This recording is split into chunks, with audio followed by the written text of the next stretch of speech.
Boruto 2 Blue Vortex Chapter 18 was another good setup chapter in my opinion. 3 events going on at the same exact time, one of them having significance of the story in my opinion. And then Konohamaru fumbling the freaking mission in my opinion, and then one of the Saiyan Shinobis can't keep a level headed and possibly screws up everything. But before we start, if you would kindly hit the subscribe button, I greatly appreciate it. So, chapter starts off, again, with Amado getting slammed against the wall. My guy has been slammed against the wall so many times in Boruto. The first time when he came to the Hidden Leaf, Code, and Kawaki multiple times. As of right now, Kawaki's having enough. And he's telling him, unlock my damn power. And he's tired of being used as a toy. And I'm not gonna lie to you guys, I feel bad for Kawaki. He doesn't even own his own body. Amado is the one who has full control of Kawaki's body. And like I said, he is saying at this point, I don't care what you've been tinkering with my body like it's a damn toy. From now on, I decide from things now on. And I'm thinking, buddy, you didn't even own your body like I said earlier. And he's telling Amado, amp up my damn offense to the max. If not, I'm gonna kill you. Enough's enough. And unfortunately, don't forget, Kawaki's a cyborg, and Amado hits him with another code. Only babble in your sleep, Kawaki. I'm like, damn, that's a very weird access code. And then after that, you see Kawaki fall to the ground, falling asleep. And so Suide has been witnessing a lot of stuff, and I believe she's starting to learn maybe how to mess with these cyborgs, or has a good understanding, because she's been with Amado all this time, and I would be thinking, like, she probably caught on to how these, cyborgs work, and how to mess with the car mark as well too. Maybe I'm overthinking it, but I think Sumida is gonna have a big significance in the story later on. And then, then we see Konohamaru and Mitsuri. Like I said in my short earlier this week, I believe Mitsuri is playing Konohamaru as a fool. There's a reason why Jiren wants a Hidden Leaf to get so many books. He wants to know the Shinobi way. He wants to teach them how to act in missions, how the Hidden Sand and the Hidden Leaf are in a mission right now to deceive the Shinjus. He wants to make sure his Shinjus are able to deceive the Shinobi as well too. And then Konohamaru's looking at her, and he gets a flashback when him and Mogi were kids, and just, reminiscing, and he's looking at her like, damn, do I really want to kill her? Do I really want to gain her trust and kill her at this moment? I'm like, Konohamaru, lock the fuck in and get ready for this mission and take her down. These are Otsutsuki level threats. You cannot take them lightly. And then, I'm not gonna lie to you, this panel is pretty badass. We get Ryu activating his Iron Sand, and he's saying that he is spreading his Iron Sand around. It's one of my detection's ability. I learned a lot of new things. As of now, you see Yoda and Arya just getting pissed off because they know that this is Shiki's ability, and they just see him being used right now, and they just so freaking pissed right now. And Ryu's looking at them like, you have a lot of bloodlust, Yoda, and your bloodlust is off the charts. And right now he's thinking like, I know she wants to attack me. Like I said before, the Shinjus are playing these Shinobi as fool. Jiren had them well prepared before they even went out to this mission. And Ryu's saying that, hey, I'm just using Iron Sand to poke around the area and see if Boruto's nearby. And she's saying that, yeah, I may have a lot of bloodlust, but it's because I'm a ninja. We all are ninjas. We all have that bloodlust. And Mitsuri is trying to calm down the situation, saying that, hey, can I ask you something? In our village, Boruto is known as a criminal. Why are you hunting him down? And he's saying that he knows too much about the thorn balls. And you see Saro thinking like the thorn balls. And he's saying that Jiren, he told us our main mission is to kill him. And then we cut out to another event. Like I said before, there's 3 events going on at the same exact time. And then we see Kawaki finally waking up. And he's telling him, yo, I didn't see the divine trees being a threat right now. I did not calculate this at all. And I will have to modify your ability settings to a full offensive power form in order to stand up to them. But on one condition. Then we see his daughter, Ikabe, and she does not look like Delta. And Amado is telling Kawaki, all I need you to do is implant this karma and my daughter can be reborn.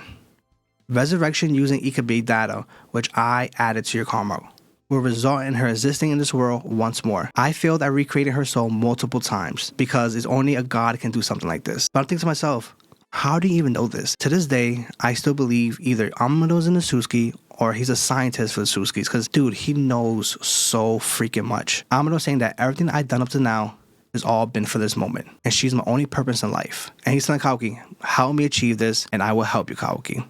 And Kawaki's like, you can see that look in his face, like, bro, get the hell out of here. And this right here, one of my favorite moments in the chapter. Kawaki says, I'll say this again. If I revive your daughter, she turns out to be Otsutsuki, I will kill her. No exceptions. And Amado with a straight face saying that an unlikely event, Ikabe turns into an Otsutsuki, you can do as you please. But please understand this. I would fight you with everything I got. So he knows that if he makes Kawaki to a full offensive weapon, and then he uses Cormac to resurrect Ikabe, who can possibly be Otsutsuki, and knowing that he can probably go after his daughter and try to kill her, Amado has the most confidence that he can stop him. Why is that? Because he has seen Otsutsuki as well too. He has. I truly believe it. And I believe they're foreshadowing that Ikabe can be one of the final baddies of the entire series. And why would you say that? Why would you say that she could possibly be Otsutsuki?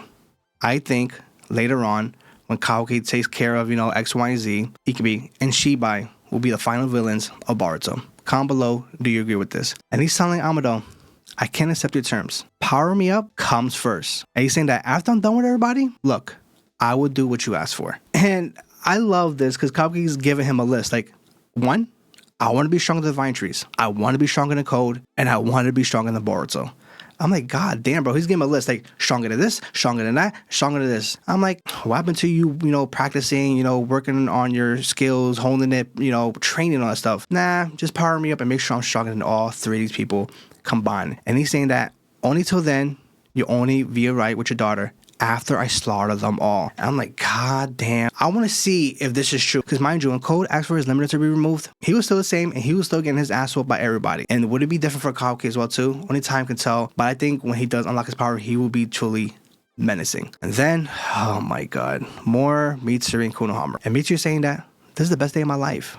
I get to talk to Konohamaru and Chang all day long. And this is what pisses me off. Konohamaru just play dumb, play naive.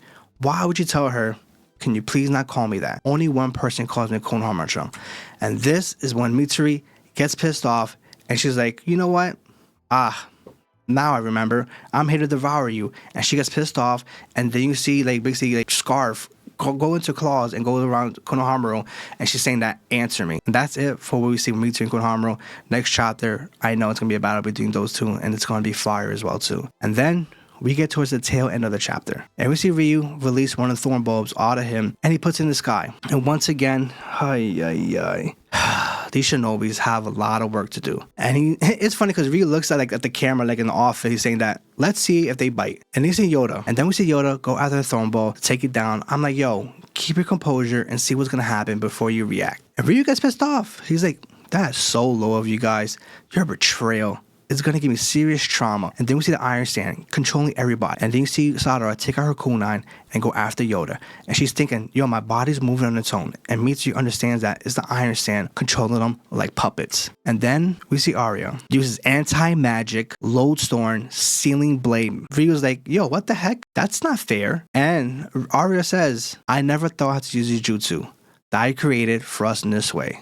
Lend us your strength with this battle, and that's how the chapter ends. And I'm not gonna lie to you, that sword looks like it's covered with hockey. It looks so freaking badass. And as of right now, I believe this is the final setup chapter, and the following, let me say 19, 20, 21, is going to be battle-centric heavy, which I am truly excited for. Like I said before, 3 events going on at one time. We have one of them with Kawaki and Amado, and a possible future baddie with Ikabe and Kawaki asking to get his full power to the max. And then we see Mitsuri and Konohamaru, which he fumbled that battle. And then we get the final battle with Ryu and the Hidden Leaf and Sand Shinobis. But guys, comment below, how do you guys feel about this chapter?